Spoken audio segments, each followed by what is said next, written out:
Shalom, nous sommes Dan et Dalia Alon. Nous vivons ici à Mitzpeh Ramon.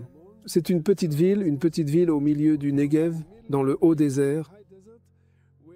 Nous sommes à environ 850 mètres au-dessus du niveau de la mer. Comme vous pouvez le voir, nous sommes ici sur un point de vue qui donne sur l'extérieur. Sur l'extérieur, c'est le plus grand cratère d'Israël et aussi de ce genre de cratère érosif partout dans le monde. C'est donc un endroit vraiment unique. Comme vous l'avez entendu, je m'appelle Dalia. J'ai 61 ans et je suis née dans une famille traditionnelle. Mon père était un homme religieux. Il avait l'habitude d'aller à la synagogue et de respecter le Shabbat, mais nous ne le faisons pas, ma mère ne le faisait pas, donc nous sommes 7 sœurs, je suis la 6e de la famille. Donc je suis née comme un enfant rejeté parce que ma mère, elle ne voulait pas de moi parce que il y avait déjà 5 enfants à la maison quand je suis née. Et depuis que j'étais enfant, j'étais une personne très sérieuse et je cherchais véritablement le sens profond de la vie. Alors j'ai grandi, je suis allée à l'armée. Et après l'armée, j'ai participé à quelques ateliers pour chercher la vérité. Et puis, j'ai rencontré Dani et nous nous sommes mariés. Et ensuite, nous avons commencé à chercher la vérité ensemble. Et nous avons essayé toutes les mauvaises choses. Maintenant, nous savons que c'était mauvais, mais à l'époque, nous ne le savions pas. Donc, nous avons fait de la méditation, du yoga, toutes sortes d'ateliers New Age. Mais nous avons aussi cherché le côté religieux de tout cela avec les femmes qui venaient chez nous dans le Nord. Et nous n'avons absolument trouvé aucune solution viable dans aucun d'entre eux. Je suis né dans une famille très laïque, presque même athée. Mes parents étaient les fondateurs du kibbutz il y a de nombreuses années, il y a longtemps, même avant la fondation de l'État d'Israël. Et ils étaient en quelque sorte des pionniers ici en Israël. Et je suis né dans une famille assez ordinaire, ce qu'on appelle une famille ashkénaze. Et vous connaissez la vie normale d'une famille à cette époque. Puis aller à l'armée, finir mon lycée, partir au service militaire, servir les années dans l'armée. Et puis après l'armée, je venais juste de terminer mon service. Et j'ai rencontré Dalia. Nous nous sommes rencontrés et nous nous sommes mariés. Et notre fils aîné est né. Et puis, comme Dalia l'a partagé, nous avons commencé à chercher la vérité. Et elle a dit que nous cherchions des choses pour découvrir comment nous pouvions améliorer notre vie, rendre notre vie meilleure. Alors nous sommes allés en Amérique à l'été 1991, toute la famille. J'ai obtenu ce qu'on appelle une année sabbatique de mon travail. Et nous sommes arrivés sur la côte ouest de l'Amérique, dans l'État de l'Oregon. Et nous nous sommes installés là-bas. Et après nous être installés pendant l'été, tout était en place. Nous avons commencé à explorer l'Amérique. Et l'un des premiers petits voyages que nous avons faits était dans un très beau parc naturel. Nous avons garé notre voiture et nous sommes descendus pour voir l'une des cascades. Et Dalia portait un nouvel appareil photo que nous venions d'acheter autour du cou. Et nous avons vu une femme assise sur un rocher en train de parler à quelqu'un. Et elle m'a dit, « Regarde, elle a le même appareil photo que nous. » Et puis je m'occupais de nos enfants. Ils couraient partout. Et je les ai appelés en hébreu. Et tout à coup, Dalia m'a dit, « Viens !» Et cette femme était assise, nous regardant avec de grands yeux.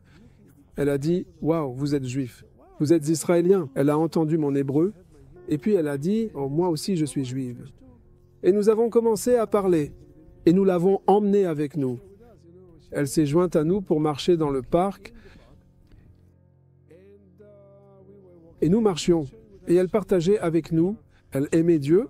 Et Dieu est son Père. Et Dieu l'aime tellement. Et donc pour nous, en tant qu'Israéliens, vous savez, Juifs, cela semble très très naturel. Elle parlait de Dieu, vous savez. Et puis nous avons essayé de la convaincre avec nos trucs du nouvel âge. Mais nous parlions en parallèle. Vous savez, nous étions ici, elle était là-bas, mais nous sentions qu'il y avait quelque chose de spécial chez elle. Nous ne le comprenions pas à l'époque. Nous sommes revenus au parking pour lui dire au revoir et nous avons échangé nos adresses et numéros de téléphone. Nous lui avons parlé de notre fils aîné qui allait fêter sa bar mitzvah dans 3 mois et elle était tellement enthousiaste. Alors nous l'avons invité à venir 1 mois et demi plus tard. Cela faisait maintenant 3 mois depuis notre première rencontre. Nous avons organisé la fête de la bar mitzvah. En fait, c'était à la synagogue de notre communauté juive dans la ville où nous vivions. Et elle est venue le soir.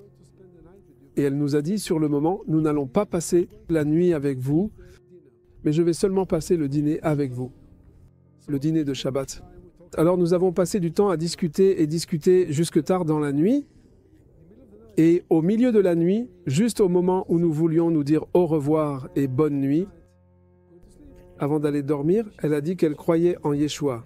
Elle croit en Jésus, en Yeshua. Et elle est croyante. Et nous ne nous souvenons pas exactement de ce qui se passait là-bas parce que c'est un peu flou pour nous aujourd'hui. Mais nous nous souvenons qu'elle partageait avec nous quelques écritures. Peut-être d'Ésaïe 53 ou de Jérémie 31. Et moi, à ce moment-là, j'ai cru. Nous, en tant que Juifs, Israéliens, dans la quarantaine, nous n'avions jamais lu le Nouveau Testament auparavant.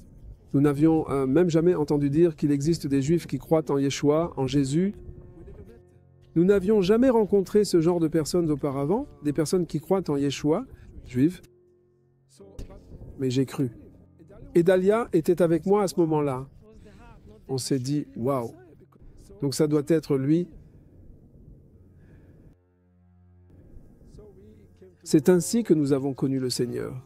Et au fil des années, nous avons déménagé ici, dans la région du Negev. Maintenant, nous partageons l'Évangile avec les gens ici à Mitzvah Amon et dans d'autres endroits de la région du Negev. Et nous savons que c'est vraiment important de partager l'Évangile avec le peuple juif. Les Juifs, vous savez, les Juifs ne sont pas différents des autres et ils ne sont pas exclusifs et pas meilleurs que quiconque. Même Dieu dit que nous ne sommes pas meilleurs que quiconque. Dieu ne nous a pas choisis parce que nous sommes meilleurs, parce que nous sommes bons. Il nous a choisis à cause de son plan pour amener le Messie, pour apporter l'Évangile à tout le monde. Maintenant, nous devons apporter l'Évangile au peuple juif. En fait, Yeshua est venu prêcher l'Évangile aux Juifs, mais ils ne l'ont pas reçu. Il est venu chez les siens, mais ils ne l'ont pas reçu. Donc, alors l'Évangile s'est répandu dans le monde entier. C'était son plan. Mais maintenant, il doit revenir aux Juifs.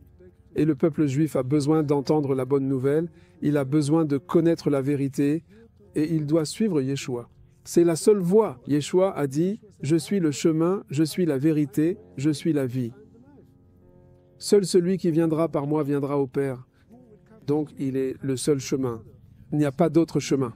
Il n'y a pas de raccourci, aucune autre façon d'aller au ciel si ce n'est par Yeshua. Alors le peuple juif doit entendre la nouvelle.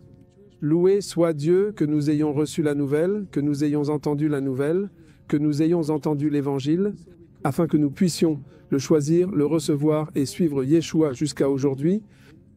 Et loué soit Dieu pour l'éternité.